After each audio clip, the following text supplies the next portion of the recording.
AshLee with AshLee RV. Today I'm going to be doing a walkthrough on our 2023 Thor Chateau 28A. It has a Ford E450 chassis on it. It's 28 foot. It sleeps anywhere from 6 to 7 people, just depending on whether you're traveling with children and adults or all adults. Well, let's get started.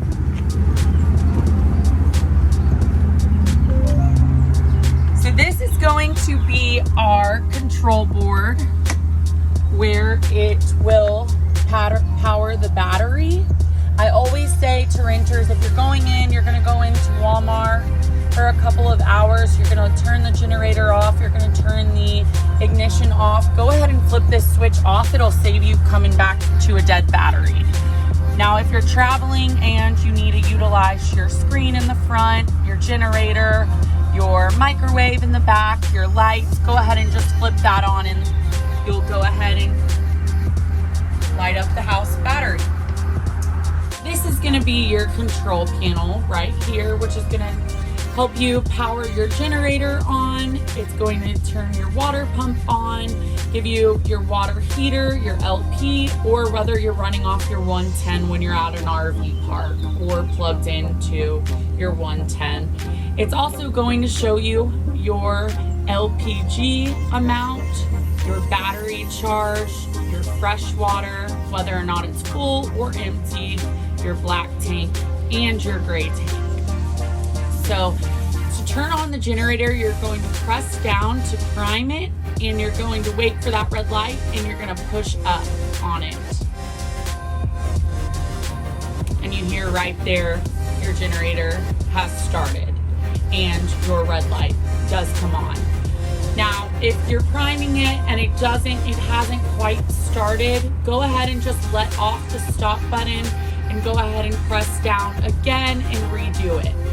Sometimes whenever you're not using your generator on a consistent basis, you might need to go ahead and just prime it again and redo it.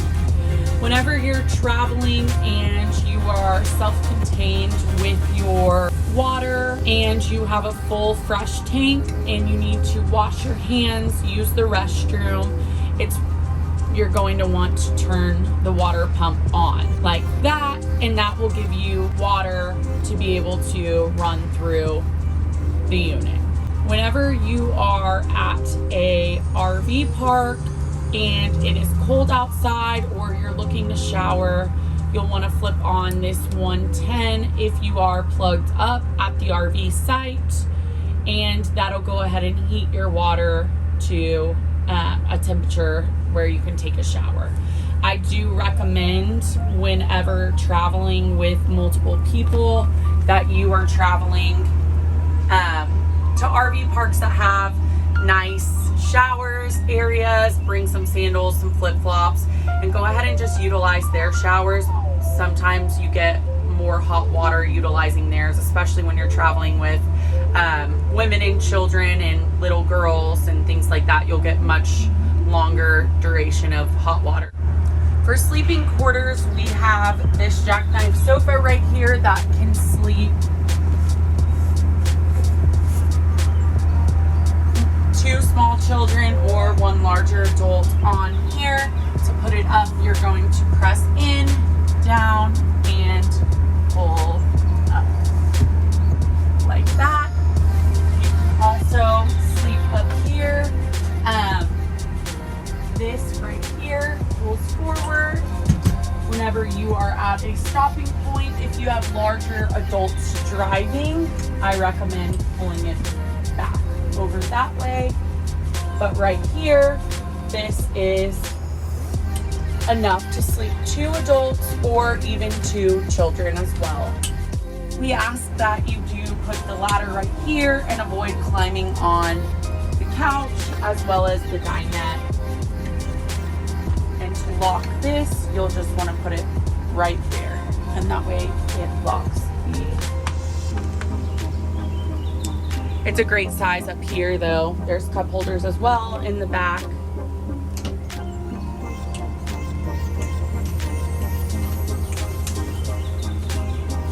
You also have your dinette, which while traveling is a great area for a car seat for an infant by putting the table down. All it takes is a little pressure on top with one hand, but not too much. You can go ahead and pull these up and push your table.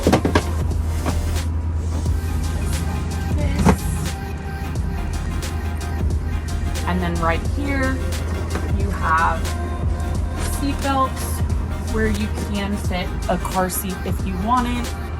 And just like that, you have another sleeping area for children.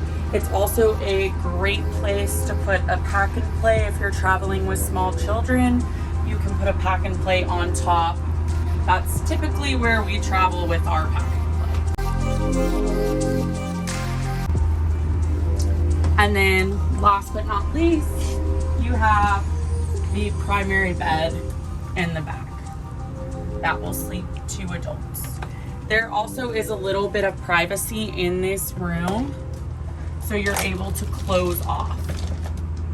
So if you're traveling with grandparents, a family, 2 different couples, it's a great area, it's a great unit to have just to get a little bit of privacy. You also have this door right here with the restroom that you can also close off. And just like that, it'll stick onto the wall.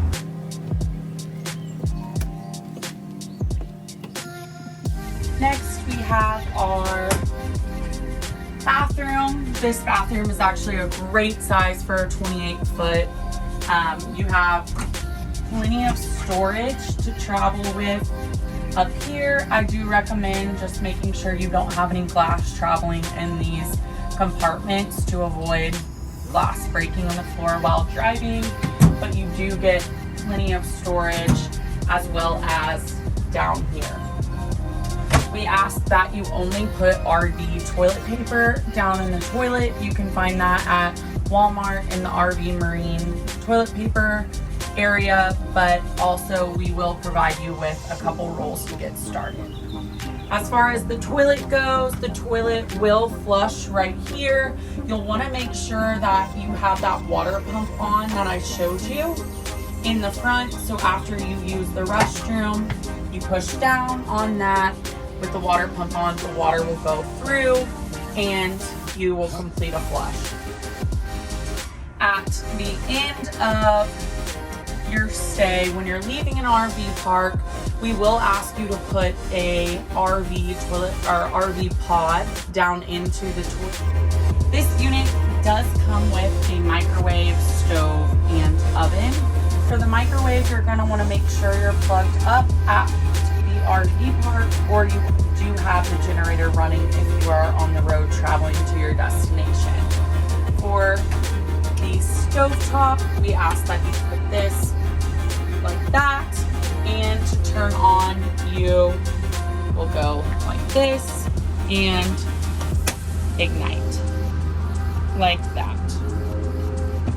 To turn off, you will turn off. We do have a good sized oven. You will want to make sure you bring pans that can fit in there, and you will do the same thing and turn it on and light it this way. I want to walk through the outside components, how to set up once you get to your campsite. So in this large compartment, we've got an area where you can lock this compartment up right here so it can stay up.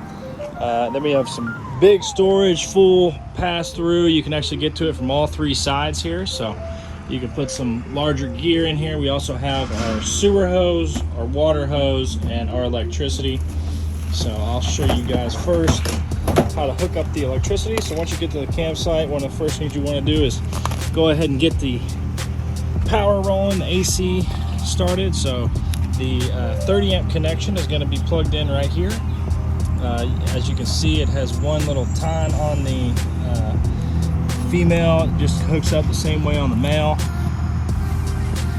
You just connect it right in there, twist it to the right, and then you're going to thread that on there. And then you see there's an indicator light here that's going to show us whenever power is supplied to the coach. So we're going to plug the other side into the breaker box. So whenever you get to your campsite, you're just going to plug in to your breaker box. And a lot of times there is another switch that you'll flip on. So if they have that, make sure to plug in first and then flip it on. This one does not. So once we have that plugged in, we'll see the indicator light there on the cable showing that power is supplied to the coach. You also have a coaxial hookup here. So some RV parks will have cable available. If they do, you can hook up a coax here and get some TV. The next part is going to be the water. So what you'll want to do is connect the pressure regulator side, which actually has a flow arrow direction. So the direction of flow is going to correspond with this arrow pointer. So we know that the water's flowing into the coach, so this is the way we want to screw it on. So that's going to go right where it says city water connection. So you just thread it on there, make sure that's nice and clean and seals up against that O-ring inside there. If you're experiencing this thing leaking, just take it out again and make sure that the threads are seated correctly so it's actually getting a good seal with that O-ring inside there. Sometimes you might actually have to replace the O-ring inside this female thread here. So when you're not using it, just go ahead and keep that plugged up. The other side is just going to connect onto the water spigot at the RV park, just like you would with a normal garden hose. So just connect that there as well. For a rental, you won't need to do anything with the sanitation flush, so that's just to clean the tanks, but you might need to use the onboard water tank. When you're driving, you're not connected to water. This is the refill for that onboard water tank. So what you'll do is just put your water hose right inside there, turn it on, and you can fill it up. So just get that thing nice and full before you get on the road to ensure that you'll have water for your trip. And you'll be able to use the sink, shower, and toilet when you're not connected to the city water by using your water pump. Last but not least, we have our sewer connections. So you're going to see comes with the unit is a 90-degree fitting here. So we have an adapter to fit onto multiple size PVC septic hookups. So when you get to your RV park, there's typically a PVC pipe in the ground just like this. And so all you'll want to do is just unscrew this. This one's actually closed off for a reason, but you'll unscrew it and then thread this into the ground just like this here. And that's going to allow the twist lock connections on the hoses to connect to this side. So once we have it in there, we can go ahead and get our hose connected to that side. And the other side of your hose is going to have the same style twist lock. And that's going to go onto the coach. So this compartment can be held up just like that. And you'll see in here we have the same type of twist lock connection here. So lefty loosey, righty tighty. It's a real simple twist lock connection. Once you get it nice and tight on there, and it's time to dump your tanks, you will notice we have two valves here. So we have our black valve, which is for the toilet water, and then we have the gray valve, which is for the sink and shower water. What we'll want to do is ensure that we dump the black tank first. So that's going to drain all of your toilet water, your toilet paper, everything that goes down the commode. through the hose. Once you completely dump that tank, go ahead and just close that. So to release this, we just pull this straight up, and that's going to allow everything in the tank to flow out the hose. When we're finished, push that down into this position now, where it's completely closed. And then we'll want to clean out the hose with the gray water. So we'll release the gray water valve by pulling it up, allow all that gray water, the sink and the shower water, to basically clean out the hose for us. When that's finished, we'll close that back up. We can disconnect the hose, and it's a good practice just to kind of pick up your hose and let gravity do the work for you to drain everything down into the PVC pipe in the ground. Make sure that your hose is completely empty before you get everything unhooked. And then once you're done with everything, you can just couple the hose ends back to each other. That way everything is closed and any stinky smelly might be locked in there. After you do dump the tanks, it's good practice to put a little bit of water back into the black tank, and then put a little bit of the chemical into the toilet and just flush it down. That way when you're driving back home, that'll kind of slosh around, and the chemical will neutralize any odors as well as clean the tank when you're going down the road. So that basically sums it up. We've got the water hookup, the sewer hookup, and the power hookup.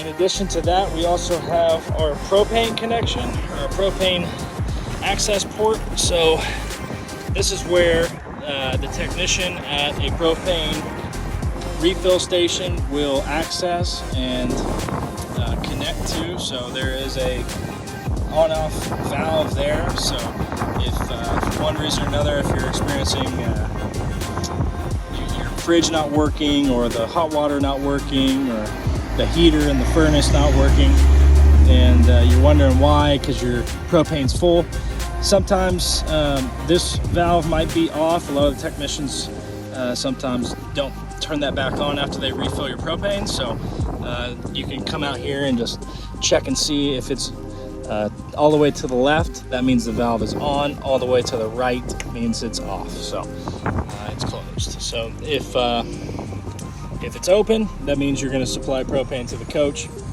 You also have a gauge out here, but if you do need to refill your propane, all you're going to want to do is show up at a truck stop, like a Love's or a Flying J, or Tractor Supplies often have them, U-Hauls, and just show the certified tech where it is located in your on your RV. Pull up to the refill station, get everybody out of the unit, and the technician will actually do the refueling themselves. So that's where that's located. We have the generator here. You shouldn't need to mess with anything associated with it, but if you do have any problems, this is how you access it here.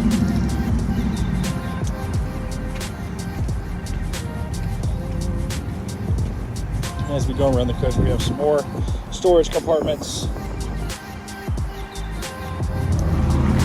and then we also have our last storage compartment, which is the pass-through storage, accessible by this side, the back side, and the side.